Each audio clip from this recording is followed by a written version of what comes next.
Hi, welcome to another edition of On the Fly. I'm your host, Eric, and with me today I have the one and only Guillaume Delloue. Hey guys. Guillaume, welcome to On the Fly. Thank you. I'm happy to be here. Happy to have you here in the, the bowels of the Westin in the HubSpot corner. Yeah.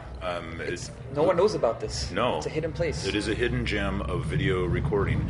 Today we're going to talk about the Flywheel. Yes. Pretty apt. We're at Inbound 2019. The conference is kind of wrapping up, right? Yep. Like the big initiative that HubSpot came out with a year ago, I think they rolled it out one year ago, almost to the day, was the Flywheel. Yep.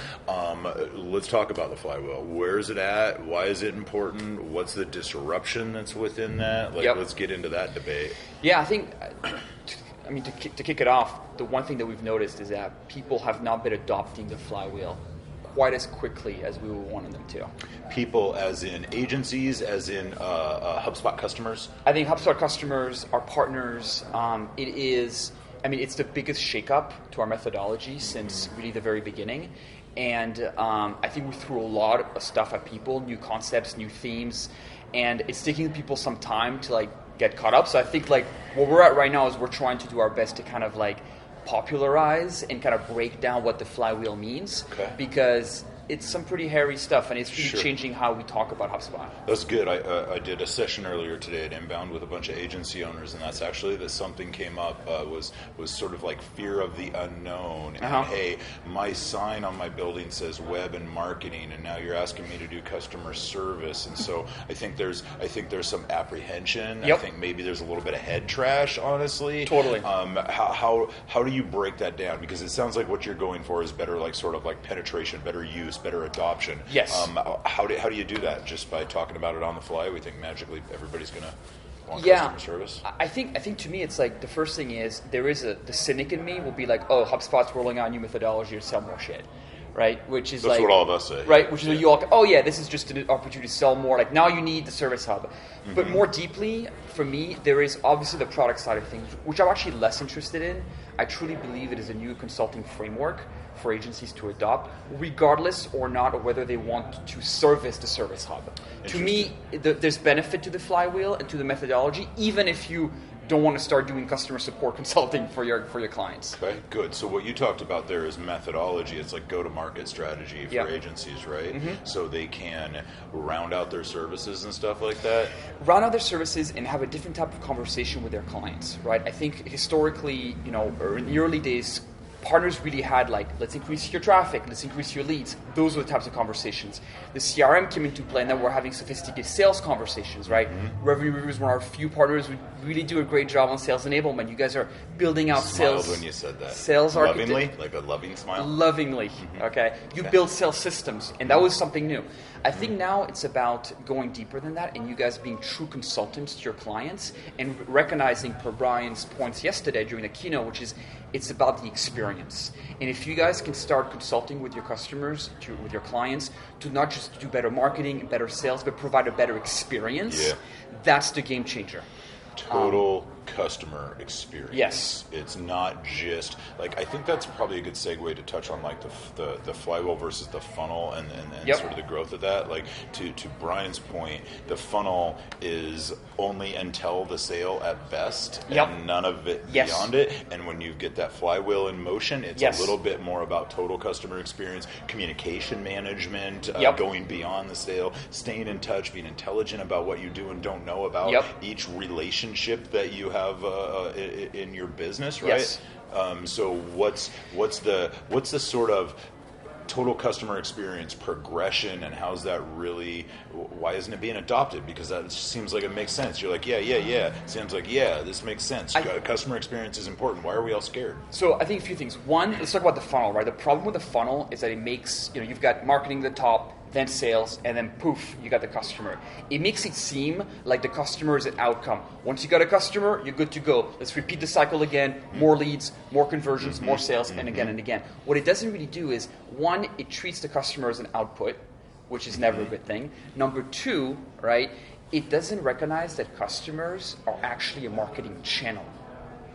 your customers is a way to sell to other customers. As Brian said yesterday, you have to sell through your customers. Not to. And especially for like agencies, right? Like you guys, your clients are going to go to other businesses. If you are doing a good job in taking care of your customers, they will refer to you more business down the road. So we actually just launched a customer marketing team at HubSpot last year, which we didn't have before. So now we're actively thinking of our customers not as an output, but really as a continuation of our business. So that's, I think, the biggest difference between the flywheel and the funnel. Is like funnel, it's like customers and output. Flywheel, no, it is we use our customer to grow our business even more, basically. Okay, very good. So that all seems real foundationally sound. Like that is about solving for the customer, not just cranking out sales. Right. We're definitely seeing like a sophistication of the technology platform, especially when you start talking about all the connect partners, the capabilities, the different sorts of users. It's no longer just this piece of marketing software for a bunch of SEO and website, right? So it's really maturing. And I think with that there is the call to action.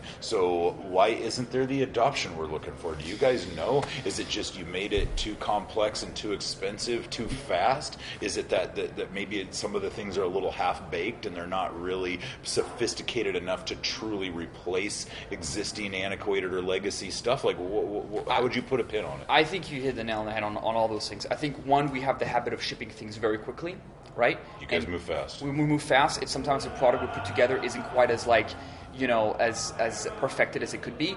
And I think same thing with that methodology. It was pretty raw last year. I think we're getting better, but I can tell you that internally we're actually adding resources to further develop our consulting framework around the flywheel. So what we hope to do is go to you guys and be like, hey, here's how we think you can talk to your customers about the flywheel in a more prescriptive way. So it's really that we just haven't given enough time to develop this. And also, we need to hear more from our partners, and I've had great conversations with you guys about where you think it's beneficial and where the methodology can be a little bit not super helpful. So we're also gathering feedback from our partners to improve what the flywheel methodology really looks like. Sure.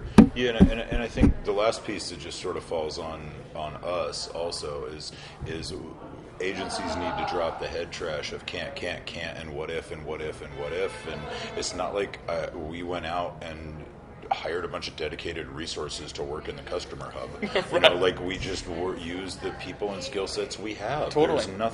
There's nothing complex about the service hub. It's the same thing on the sales stuff. We were already doing lead management, pipeline management, things like that in our marketing team. And so all we did was just like start building that competency and allowed people to sort of stretch and grow and achieve into those roles. So Guillaume, you're a marketer, and hey, I got you a client, and they need Service Hub and ticketing.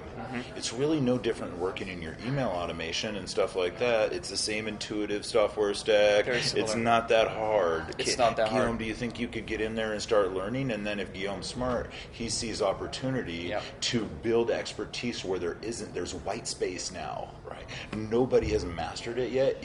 Your product needs to continue to mature, and it will, right? Like make that strategic bet that HubSpot is going to V1 is not V the end. Exactly. V1 is V1, and the more versions are coming. So get ahead of it, own it, invest in it. It's not like you got to go carve out an extra $10,000 a month to dump into potential knowing how to solve for something. Just find somebody who's hungry and let them grow into it, right? And I think what's great too is that it's also about giving your clients more opportunities to work with you, right? So instead of trying to like do the same old thing with them, it's introducing new concepts to them. New ideas, strategies. Right? And also the other big thing we're noticing, right, is that there's a huge gap between how CEOs view their customer experience and the reality. Most CEOs, if you ask them, like over 80% will tell you, we got a great customer experience. You talk to customers, it's terrible.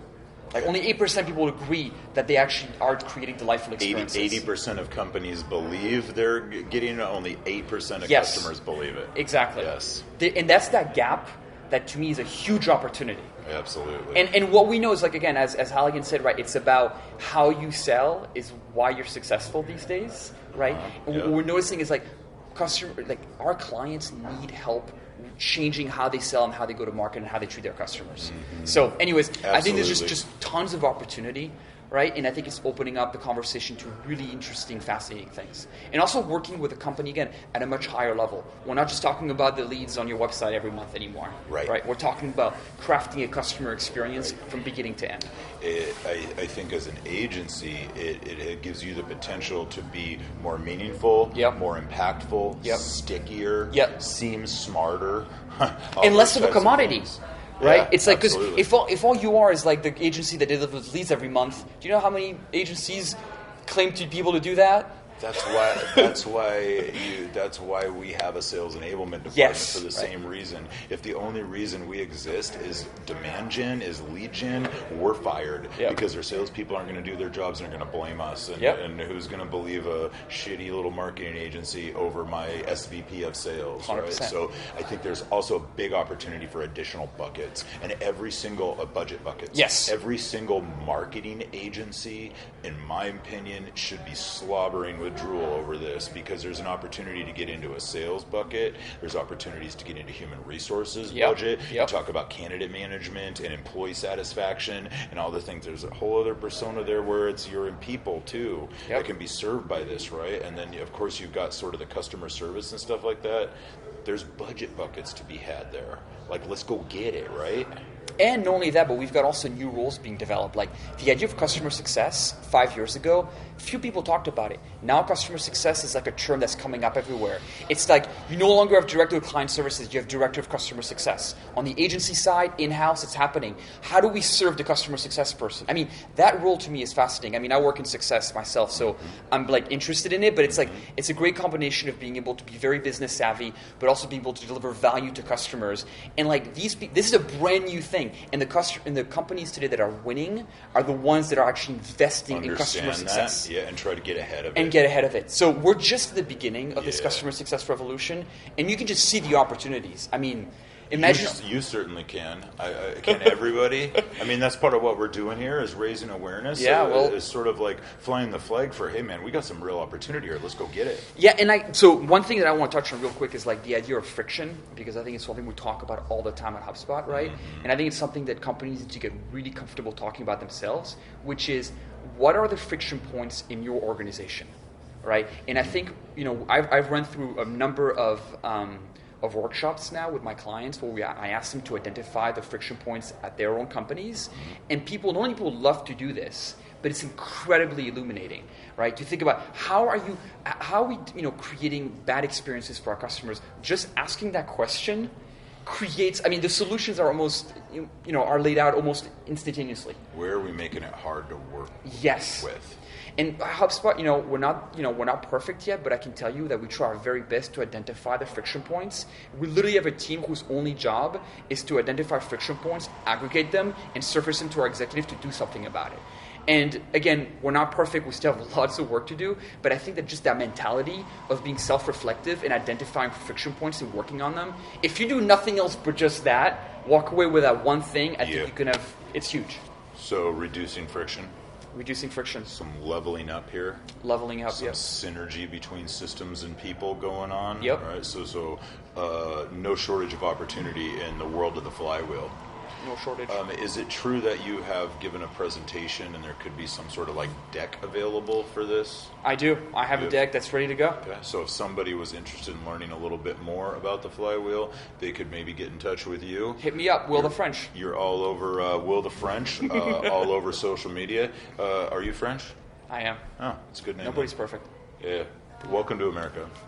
All right, everyone. I think that's it for today. Guy, that was awesome, man. You got in right, and I can tell from your passion, man, that you believe in this stuff. And I do. I will tell you that when I hear passion like this come out from you, it makes me a believer, right? Like you clearly know this stuff will work, and I appreciate you continuing to beat the drum and get out there, put yourself out there. And thanks for investing in all your agency friends like us, man. We appreciate you. It's my pleasure. Awesome. All right, guys. See y'all.